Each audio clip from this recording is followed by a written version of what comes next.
What are you supposed to say? Just things about AI, perhaps? Okay. Let's see.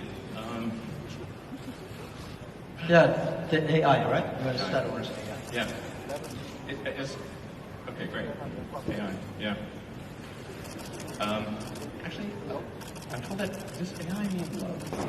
Is that the name AI? Sort of sounds like love. Yeah, AI. I hate the word AI called artificial intelligence. I call it Alibaba intelligence. Yeah. It might end up being true. You don't know. I think generally people underestimate the capability of AI. They sort of think like it's a smart human, but it's really much. It's going to be much more than that. It'll be much smarter than the smartest human.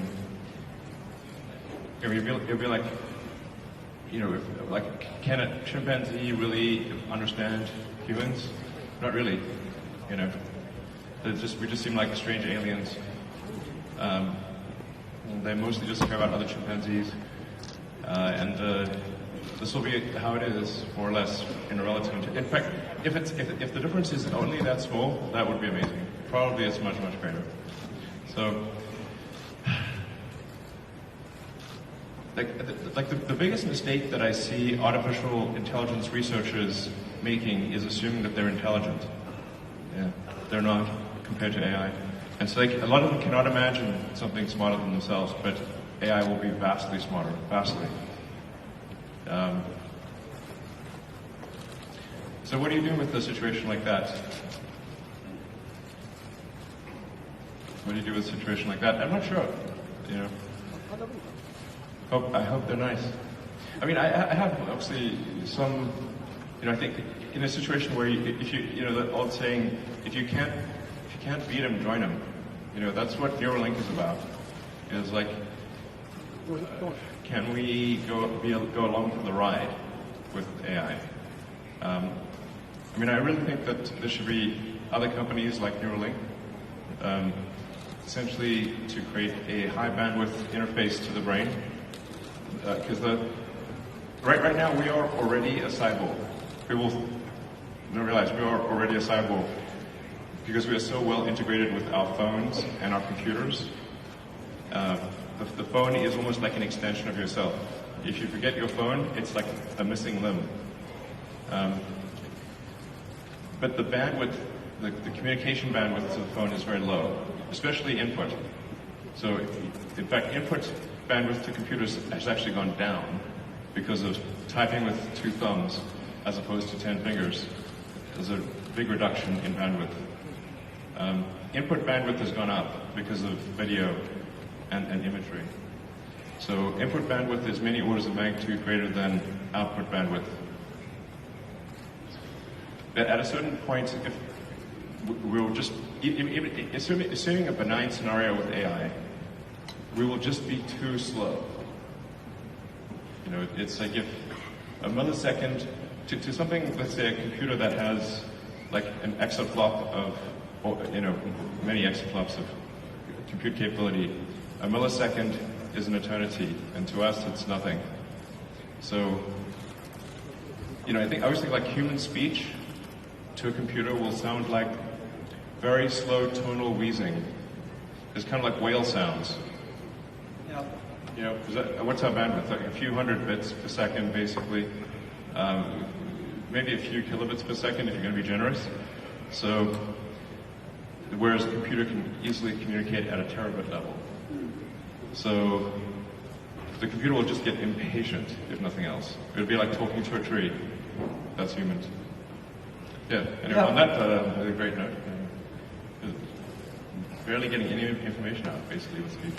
Yeah, I'm always amazed by what your vision about the technology. I'm not a tech guy. I think more about life.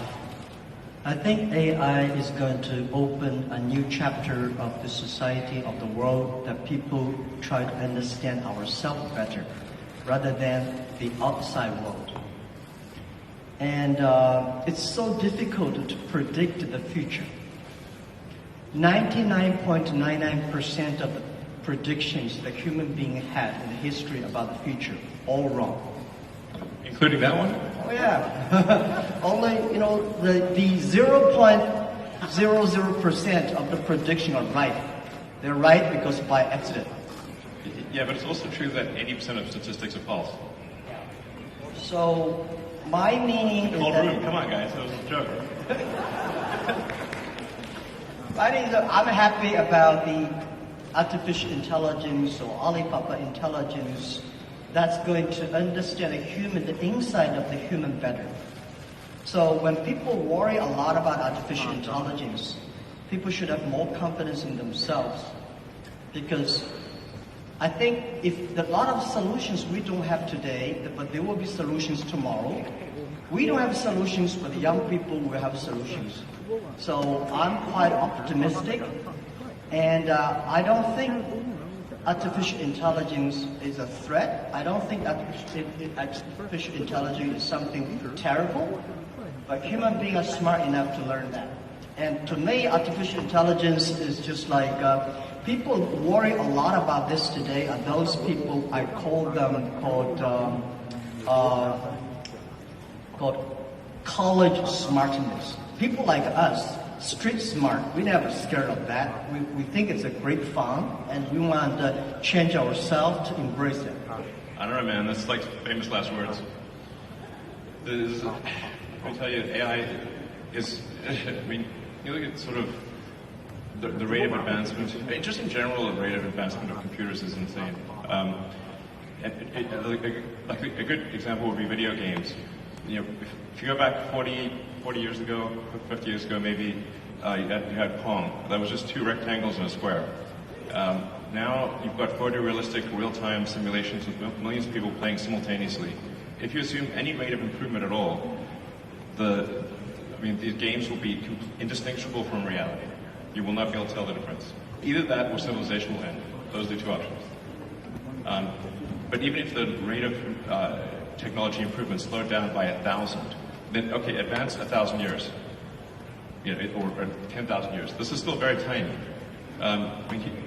Civilization has been around for probably, arguably, I think 7,000 years or something like that. If you count it from the first time there was any writing, any recorded symbols, besides cave paintings. There's a very tiny amount of time, considering the universe is 13.8 billion years old. I mean, if civilization lasted for 1 million years, we would only increment the third decimal point after 13.8 billion years. If we lasted for 1 million years. That seems like a long time. Given that we've only been around for 7,000 years, it's been kind of a roller coaster on the civilization front.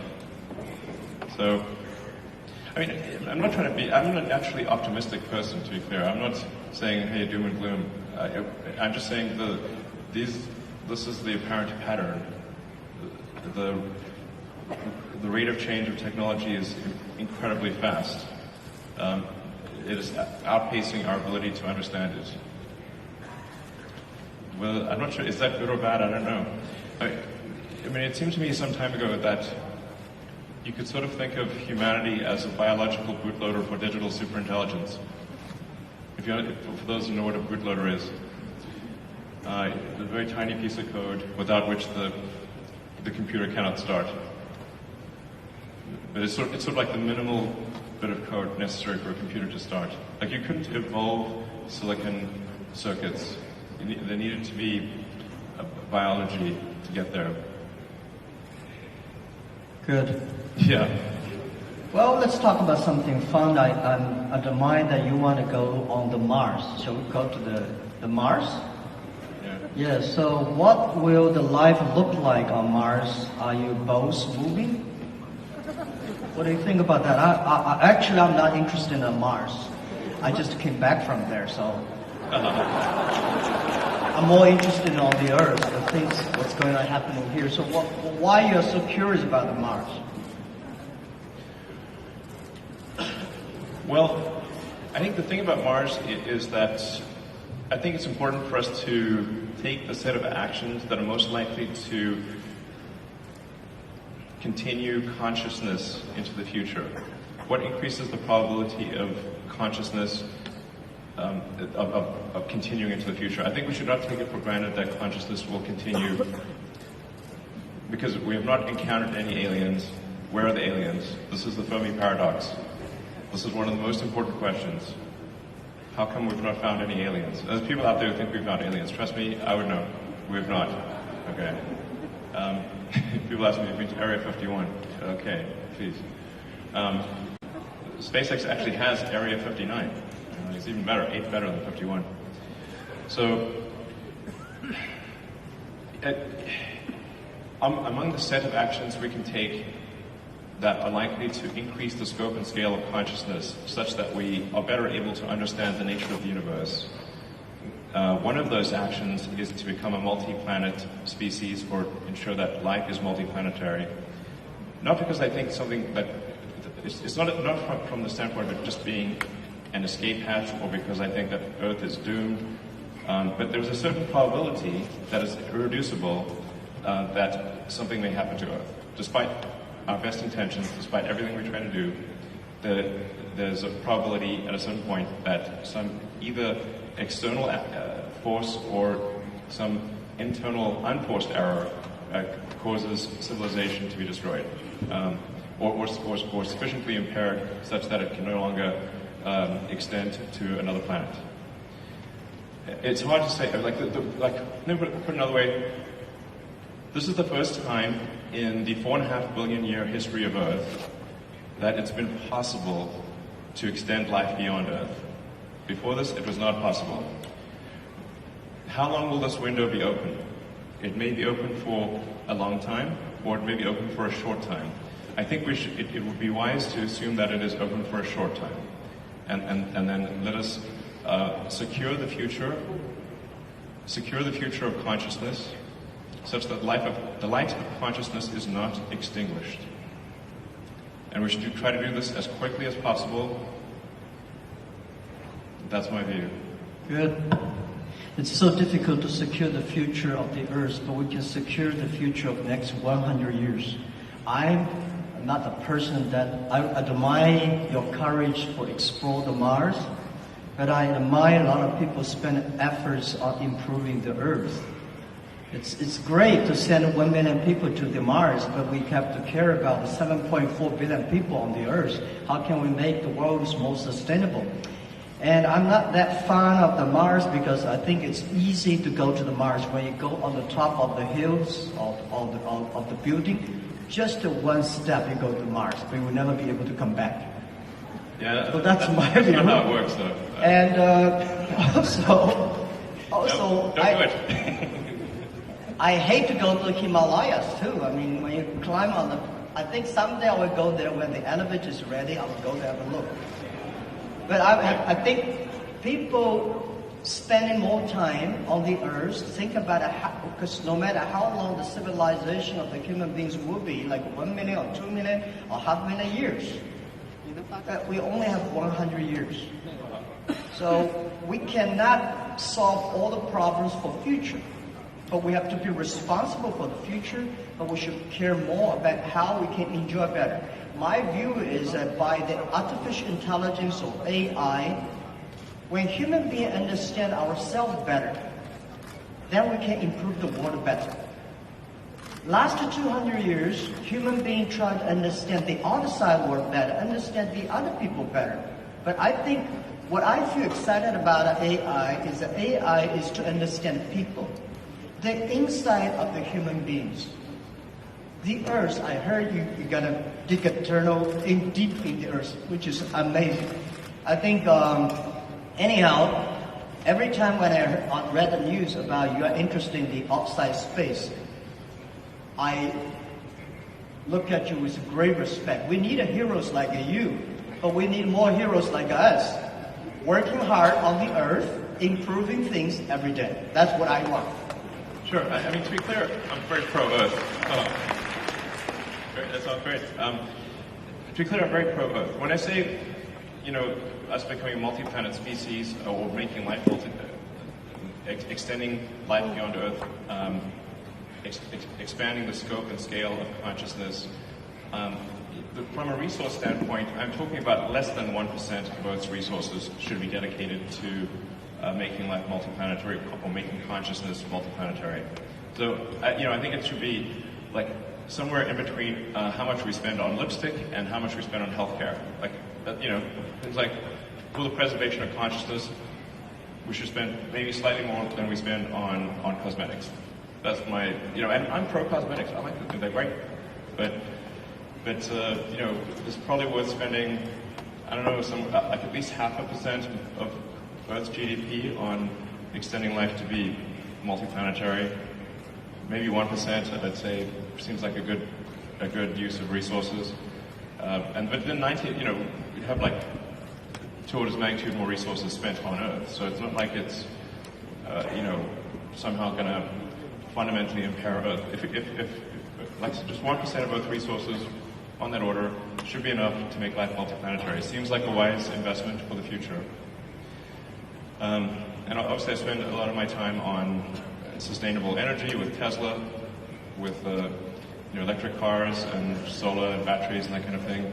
And I'm really excited to be here in Shanghai for the Shanghai Gigafactory, which is, I think the Tesla China team has done an amazing job, really mind-blowing. Like, I'm just astounded by how good the job is and how much progress has been made. And I think it's a good story for the world, and to say, like, look how much progress you can make in China. This is extremely impressive. Like, my hat is off. You guys rock. So I've never seen anything built so fast in my life before, to be totally frank. I've seen some crazy things.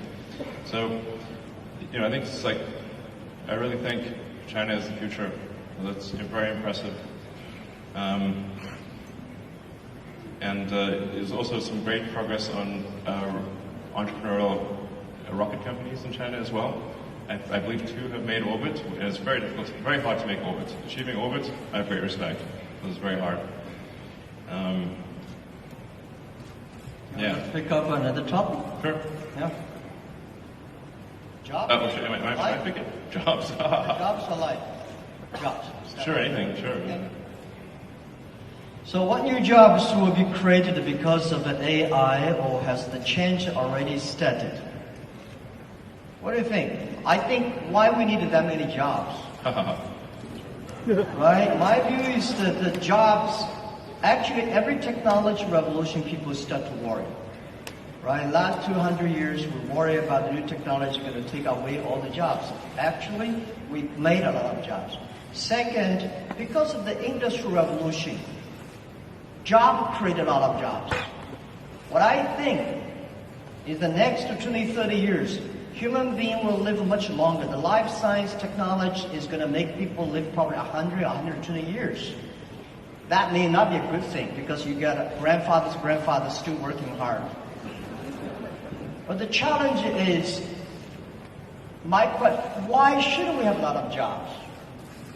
I think people should work 3 days a week, 4 hours a day. When we have electricity, the power of electricity is that we make people more time. So you can go to the karaoke in the evening, you can go to dancing party in the evening. So people, because of electricity, people have more time. I think because of artificial intelligence, people will have more time enjoying being human beings. In your life, in my life, I think I visited probably 300 cities in my life. My father visited 30 cities. My grandfather will visit only 3 cities. So my grandchildren probably will visit 3,000 cities all his life. He's always on the Tesla. He's always on the road. He's always traveling around. So I don't think we need a lot of jobs. At that time, the jobs we need is make people happier, make people experience the life, enjoy the human beings. So I don't worry about the jobs a lot. First, we are going to have a lot of jobs. Second, we don't need a lot of jobs. Third, there's a very interesting thing, because we'll probably talk about life. In the agriculture period average age is like 30, 35 years old. In the industrial period, technology revolution, people can live 70 years. So in the artificial intelligence period, people can live 120 years, as I think. Now the problem comes. When people's life is getting better, people don't want to have children. When your great-grandfather is there, you don't want to have children. At that time, we are going to have a lot of jobs with nobody want to do it. So we need artificial intelligence, the robots to take care of the old guys. For sure, you will not be happy, or you were happy, because when your great-grandfather said, oh, I need to work tomorrow, then that's a disaster. So I think we cannot predict the future, but we should be ready that we are going to enter into the area that everybody can live 120 years. And we have more new problems that come up. So that's my view about jobs. Don't worry about it. We will have jobs. Yeah.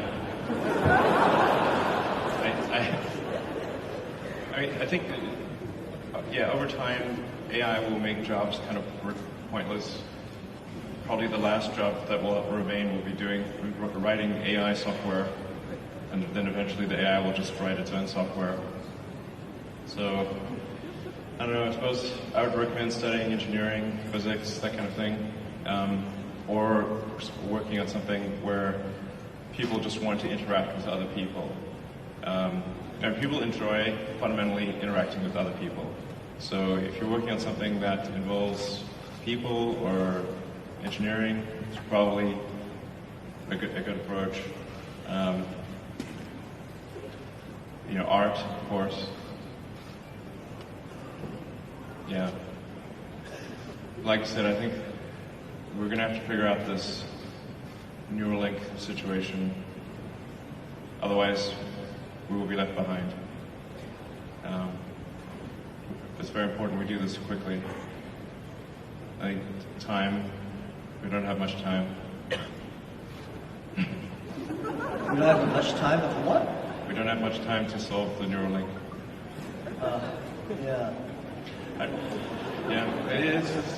Anything like technology and technology awareness, it's like if there was like a topological map of technology awareness, it's mostly flat with a few short buildings and then some very tall spires. And unless you're on that very tall spire, it's not obvious what the topology is. Yeah. I never worry about the things that I cannot solve. I let other people to solve it. If nobody can solve it, just let it be. That's my life. Oh, let's talk about education. I'm quite interested about education. Can we? Yeah. So what knowledge or skills will be useful to master the future? Do you have any advice for young professionals who want to pursue a career in AI? Young professionals. I don't think we will have professionals on AI in the future. Well, I worry a lot about, people worry about jobs, but I worry about education. All the education systems, the things we teach our kids, the way we teach our kids are mainly designed for the industrial period. And I'm sure the machine will be much cleverer than human beings in the future. How can human beings do better? Human beings should be smarter. Human beings should be wiser. So how can we be human beings to be wiser or smarter? I think that we should change the way of education, change the things. Because in the past we focused a lot about, remember things. Computer can remember better than you are. We want to calculate it faster. Computer can calculate much faster. We want to run faster. Computer can run much faster than you are. So human beings should have confidence by being more creative, more constructive. So how can we teach our kids to be more creative and constructive? And I think this is the key of the education. And I want spending more time on training kids on arts, on painting, on singing, on dancing. On these are the creative things that make people live like humans. Don't worry about the machines. For sure, we should understand one thing, that man can never make another man. Computer is a computer. Computer is just a toy. Man cannot even make a mosquito. So we should have confidence. Computer only have chips. Man have the heart. It's the heart where the wisdom comes from. So I think in the next 10 or 20 years, human beings or every country, every government should focus on reform the education system, making sure our kids be able to find jobs in the future, be able to live in a life that only working 3 days a week, 4 hours a day. And that is very important. If we do not change the education system that we are in, we are all going to be in trouble. That's my view, and don't worry about it. We will change it. Yeah. I would say try to learn as much as possible that allows you to predict the future or make the future. Instead of saying this, the best way to predict the future is to make it. And then assess whether what you're learning is enabling you to predict the future with less error. Are you less wrong? We're always wrong to some degree. But can you reduce the error on your future predictions? I think that's the way to look at education. As of course, but it's both create the future, and predict the future. So that includes art and all those other things. But close the loop on being less wrong about the future. I would say that's the right way to think about education. I mean, down the road with Neuralink, you can just upload any subject instantly. So it'll be like the Matrix. You want to fly a helicopter, no problem. Well, helicopters will fly themselves, but if you wanted to do whatever, any given skill, you just upload it instantly. The way education works right now, it's extremely low bandwidth. It's extremely slow. Lectures are the worst, really. It's like very slow.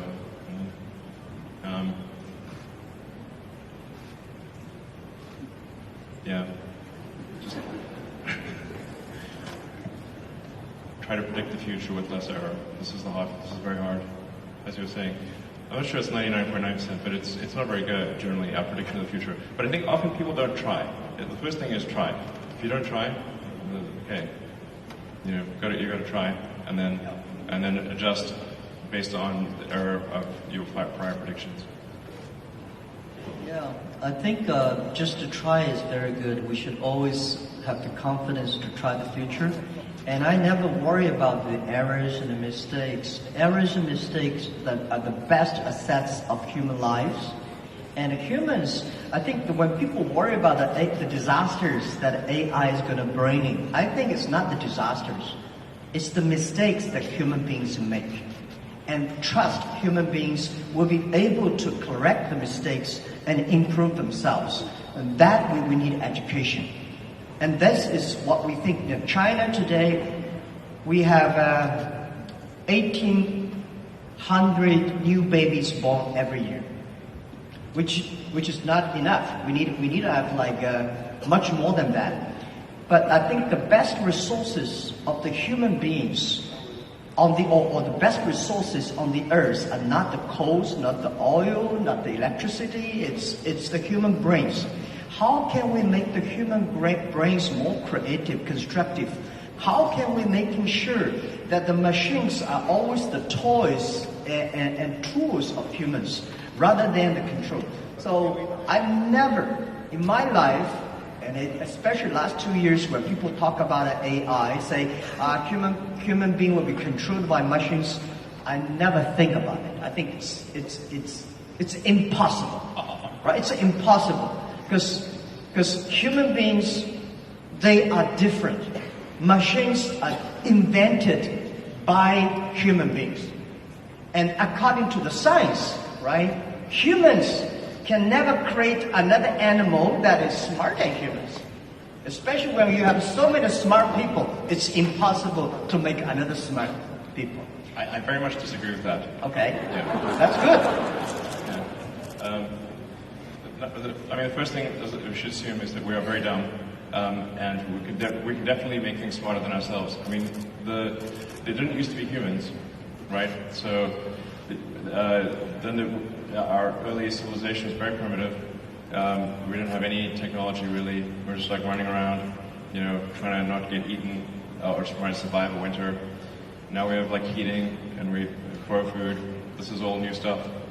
So, you know, things have obviously gotten way more smarter than the past, way smarter. So that's going to continue. We're not the last step in evolution. So the most important thing, like I said, the most important mistake I see smart people making is assuming that they're smart. They're not. Yeah. So give me an example, what animals or things that a human being made that is smarter than human beings? Well, computers actually are already much smarter than people on so many dimensions. We just keep moving the goalposts. So we used to think, like, for example, being good at chess was an example of a smart human. And then Kasparov was crushed by Deep Blue in '97. That was a long time ago. 22 years. I mean, right now your cell phone could crush the world champion at chess, literally. Go used to be thought of as something that humans were better at than computers. Then Lee Sedol was beaten 4-1 by AlphaZero. Then a new version of AlphaZero, I should say AlphaGo. AlphaGo beat Lee Sedol 4-1. Then there's AlphaZero. AlphaZero crushed AlphaGo 100-0.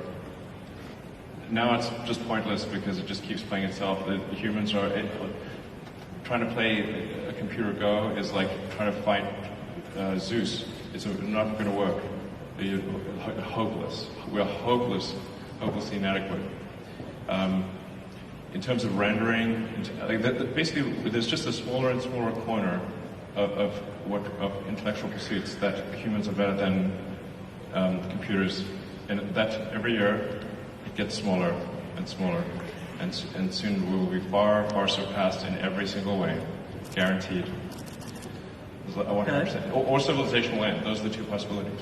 Okay. Yeah, my view is that computer may be clever, but human beings are much smarter.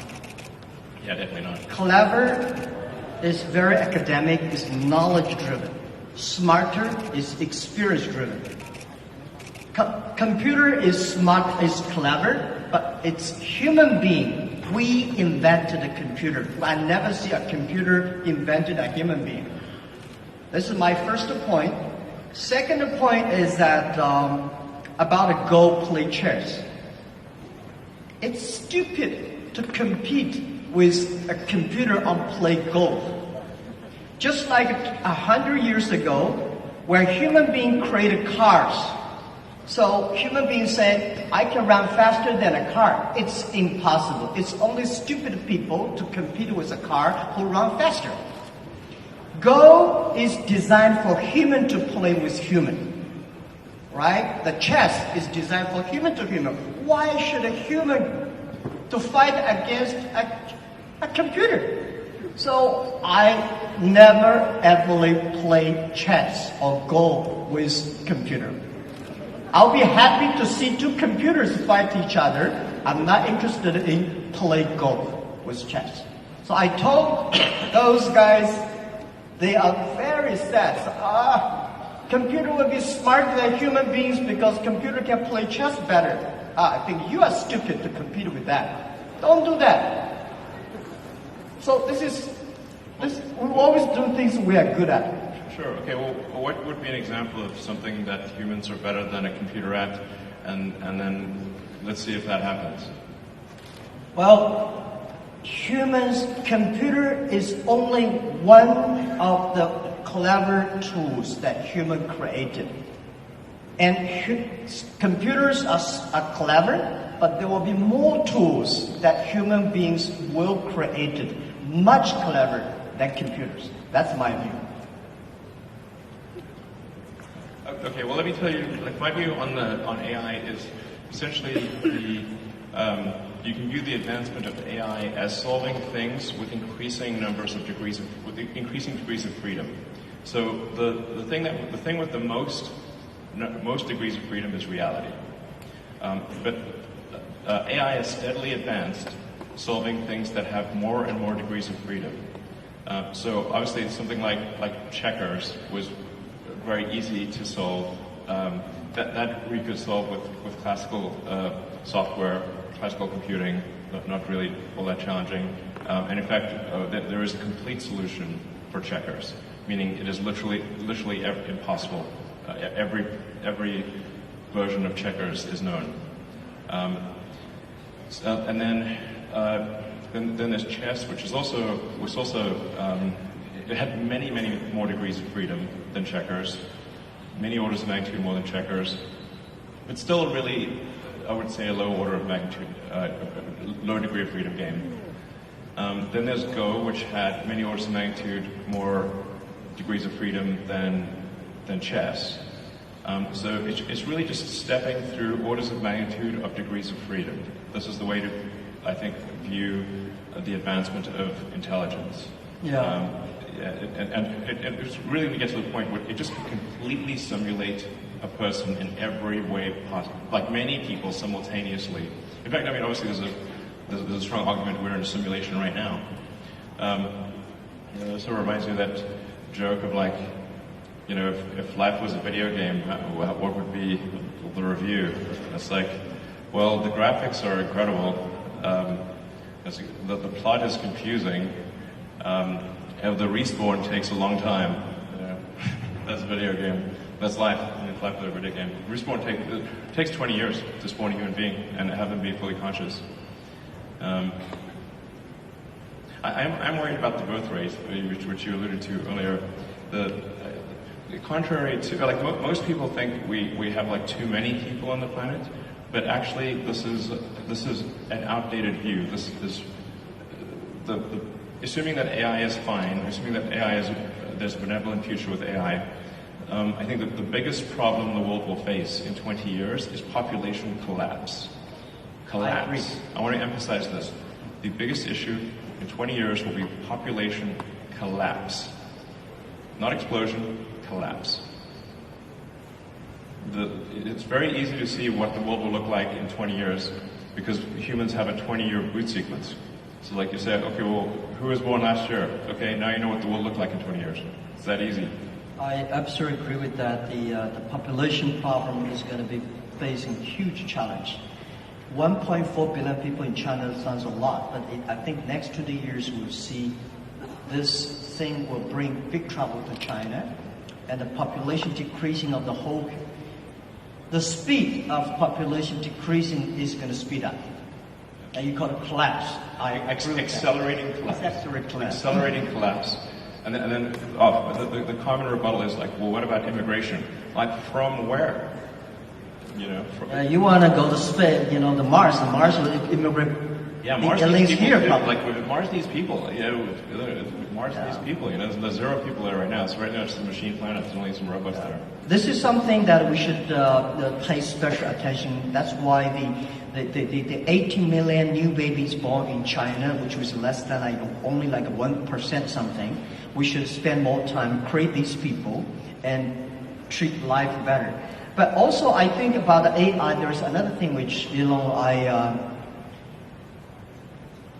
in my company, in our company, AI we call Alibaba Intelligence because we think when things with order, with things with logic, machine can always do better. AI can do better. But if things without order, without logic, human being can do better. For example, when you love somebody, there's no reason normally. I just love him or just love her. I have no reason. But when I hate somebody, when I want to do bad things on somebody, there's a logic. And when there's a logic, AI can do better. What we do on our end financing, we teach machine all the bad things that bad guys want to do. Machine can learn quickly and arrest all the bad guys immediately. But when you want to do good things, not necessary. AI means love. That's absolutely right. So that is why the AI, if the AI can bring love, which I call it, in the past, if you are a successful person, you have to be the EQ and IQ, right?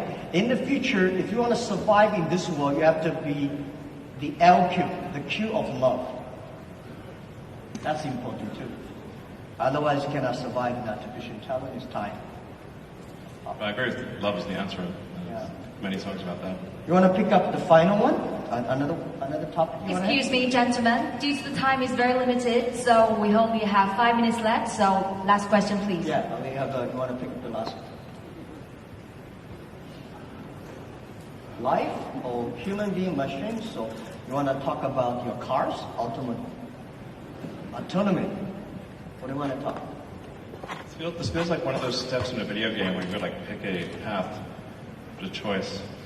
I choose life. Okay, life. So how much longer do you think people can live with the help of AI? Can AI help with environment sustainability? Can you?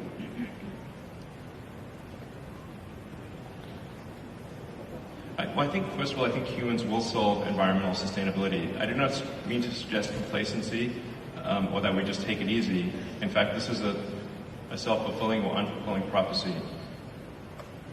We must take immediate and dramatic action, and continue the momentum towards environmental sustainability. And China is actually the world leader in this. In fact, I'm not sure how well it is known outside of China just how much China is a world leader in environmental sustainability. It's extremely impressive. I mean, I think half of all the electric cars in the world were made in China last year, something like that.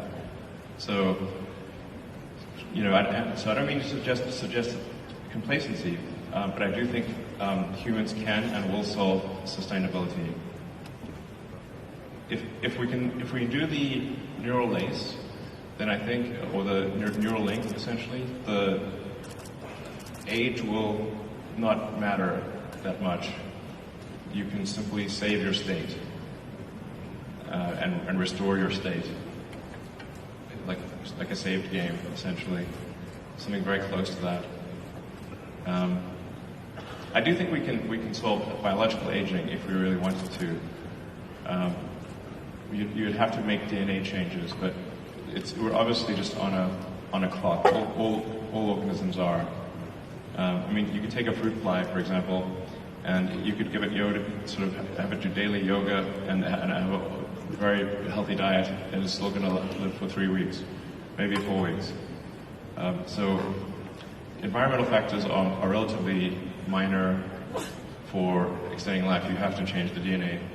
And so the question is will people be okay with changing the DNA? That's the thing about extending life, and probably people are a little bit reticent about that, but that's essentially the thing that needs to occur to extend life. You've got to stop the DNA clock somehow. I don't know if we should work on this or not. I think, frankly, it's probably a good thing that we do eventually die. There's a saying, like in physics, like even physicists, which are generally quite objective, is like there's a saying like, all physicists don't change their mind; they just die. So maybe it's good to have this life cycle. Yeah. Well, I think AI can definitely help the environment sustainability. And when human beings know themselves better, human beings will be smarter and will be wiser. The difference between clever people and smart people, or wise people. Smart people knows what he wants and how he can get it. Wise people know what he doesn't want. So when human beings using artificial intelligence, they will understand themselves better. And I think there will be millions of ways people will live in a healthy earth and protect the healthy earth. The reason why I want to stay in this earth, I want to work on this earth, I want to do anything I can to help this earth to better. Because even go to the space is great, but if we can spend resources just to focus on helping pick up the garbage from the oceans, that thing is more difficult than to go to the Mars. But artificial intelligence can help us achieving that and solve the problems. And the second, the human being can live better, can live longer. But what we need is not only live longer, we want to live healthier. How can we live healthier? Is to understand us better. Most of the disease are caused by our behavior. So I think I'm 100% sure people will live longer. People will live healthier, but may not necessarily live happier. If you want to be happier, human beings should focus on value, the vision, and the mission, and always have the dreams. And I don't want people love the technology and put them dreams on the technology. I think technology should be with dreams. It's not technology change the world. It's the dreams behind the technology that change the world. So my hope is that anything we can do is to improve this world, to help 7.4 billion people live better and live healthier. And this is all about our world. And I think we will be working very happily because I love your product, Tesla. You know, making world cleaner and no noise and such great technology. I'm happy you have the factory in China. And I think we need to do more things to improve this earth, improve this world, and make sure that people are happier and people care about the family, people care about the health. That's all we should do. And trust us. Trust the human beings and trust young people. Let's take responsibility for today, but let's not take away all the solutions for tomorrow. It's great human beings make mistakes. It's great human beings learn from mistakes. It's great to die. Thank you. Yeah, you cannot live long. I just like, yeah. Thank you. Fight for the light of consciousness. 看视频上澎湃，